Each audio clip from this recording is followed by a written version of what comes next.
सभी भक्त जनों को मेरा प्रणाम और छोटों को ढेर सारा प्यार। मैं हूँ आप सबकी अंजनी। आप सब देख रहे हैं अंजनी दुनिया GKP में। स्वागत है।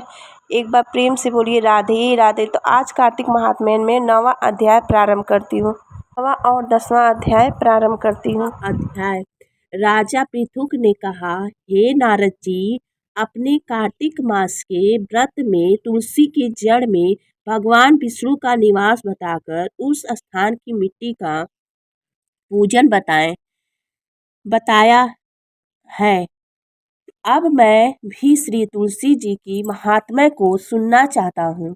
तुलसी कहाँ से और कैसे उत्पन्न हुई, ये बताने की कृपा करें। नारद जी ने कहा, हे राजन, एक समय जब देव गुरु बृहस्पति और देवराज इंद्र कैलाश पर्वत पर शंकर जी का दर्शन करने के लिए गए थे तो शंकर जी ने उनकी परीक्षा ली। उन जटाधारी दिगंबर ने उनका मार्ग में ही अनुरोध कर डाला। यद्यपि वे तेजस्वी, शांत, लंबी भुजा वाला और चौड़ी छाती वाले गौरवर अपने विशाल नेत्रों युक्त तथा सिर पर जटाधारे वैसे ही बैठे थे, तथापि इंद्र ने शंकर जी को न पहचान उनका नाम धाम आदि परिचय पूछा। कहा, शंकर जी अपने स्थान पर हैं या कहीं गए हैं। इस पर उस तपस्वी ने कुछ नहीं कहा, परंतु त्रिलोकीनाथ ने ऐश्वर्य से अर्वित होकर इंद्र कब चुप रहते, उन्होंने क्रोध में घुड़क कर कहा, अरे मैं पूछता हूँ, तू उत्तर क्यों नहीं देता? मैं अभी तुझे इस ब्रज से मारता हूँ, फिर देखता हूँ तुझ दुर्मति की रक्षा कौन करता है। ही दिगंबर को मारने के लिए हाथ में ब्रज लिया। जो ही भगवान शंकर ने ब्रज सहित उसका हाथ स्तंभित कर दिया और विकराल नेत्र का कर जो ही उसे देखा तो वैसा विदित हुआ मानो वह दिगंबर प्रज्वलित हो उठा है और तेज से जला देगा। भुजाएं स्तंभित होने से इंद्र के क्रोध और दुख का अंत न रहा, परंतु ज्यों ही बृहस्पति जी ने उसको प्रज्वलित देखा त्यों ही अपने बुद्धि से उनको भगवान शंकर जानकर प्रणाम किया और इंद्र को भी उनके चरणों में गिराया। फिर बृहस्पति जी ने बोले, हे दीननाथ, अपना क्रोध रोक कर इंद्र का अपराध क्षमा कीजिए। बृहस्पति जी के वचन सुनकर महेश्वर गंभीर वाणी में बोले, मैं अपने नेत्रों से निकले क्रोध को कैसे रोकूं? तब बृहस्पति जी बोले, हे भगवान, भक्तों पर तो दया करनी ही चाहिए, अतः अपना भक्त वत्सल नाम सार्थक कीजिए और इस तेज को शांत कर इंद्र का उद्धार कीजिए। तब भगवान शंकर ने कहा, मैं तुम्हारी स्तुति से प्रसन्न हूँ जो तुमने इंद्र को जीवन दान दिलाया है। अब मैं तुम्हें अपने वरदान द्वारा जीव नाम से विख्यात करता हूँ। मेरे नेत्रों की अग्नि अब इंद्र को पीड़ित नहीं करेगी। ऐसा कह शंकर जी ने अपने माथे से निकले हुए तेज को लेकर क्षीर सागर में डाल दिया। फिर लीलाधारी भगवान अंतर ध्यान हो गए। इंद्र और बृहस्पति दोनों भय से मुक्त होकर परम सुखी हुए। इस प्रकार जिनको जानने की इच्छा थी उन्हें जानकर इंद्र और बृहस्पति अपने स्थान को चले गए। तो भक्तजनों, इसी के साथ 9वां अध्याय समाप्त हुआ। अब 10वां अध्याय प्रारंभ हुआ। राजा पृथुक ने कहा, हे देवी, आपको नमस्कार है। अब कृपया कर आप यह कहिए कि जिस समय भगवान शंकर ने माथे का तेज क्षीर सागर में डाल दिया उस समय क्या हुआ?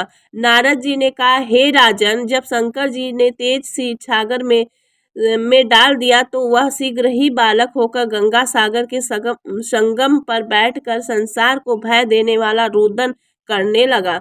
उसके रुदन से समस्त संसार व्याकुल हो उठा। लोकपालों के मन में भी व्याकुलता हुई कि अधिक कहने से क्या है। चराचर जलायमान हो गए। शंकर सुवन रुदन से ब्रह्मांड व्याकुल हो गए।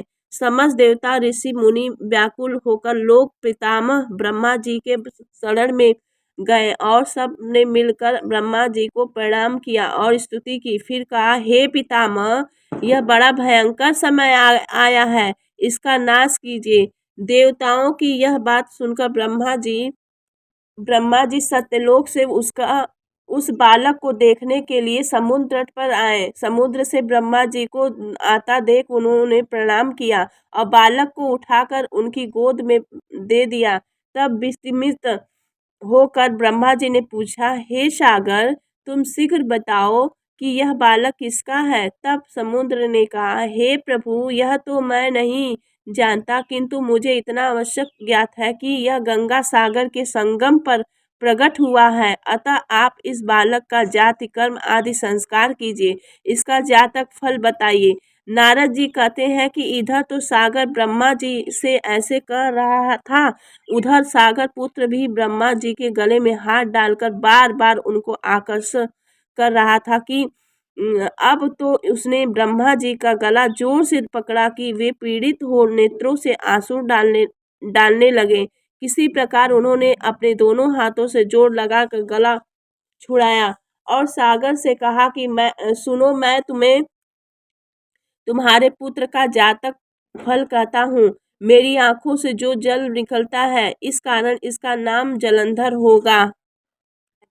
होने के साथ ही तरुण हो गया था। इससे यह सब शास्त्रों का परागत महापराक्रमी महावीर जवान रण दुर्गम तथा सभी दैत्यों का परागत और भगवान विष्णु को जीतने वाला होगा। यह कहीं भी नहीं हारेगा। एक भगवान शंकर को छोड़कर सबसे अवश्य होगा।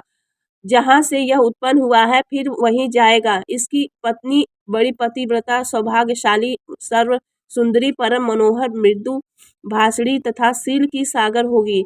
नारद जी ने कहा, हे राजन, सागर से यह कहकर ब्रह्मा जी ने शुक्राचार्य को बुलाकर कहा, बालक का राज्याभिषेक कराया। फिर अंतर ध्यान हो गए। अब तो उस बालक को देख सागर बहुत प्रसन्न हुआ और कितने ही उपाय से उसका पालन करके बड़ा किया। फिर काल नेम नामक असुर को बुला उसकी बिंदा नाम की पुत्री से उसका विवाह करा दिया गया।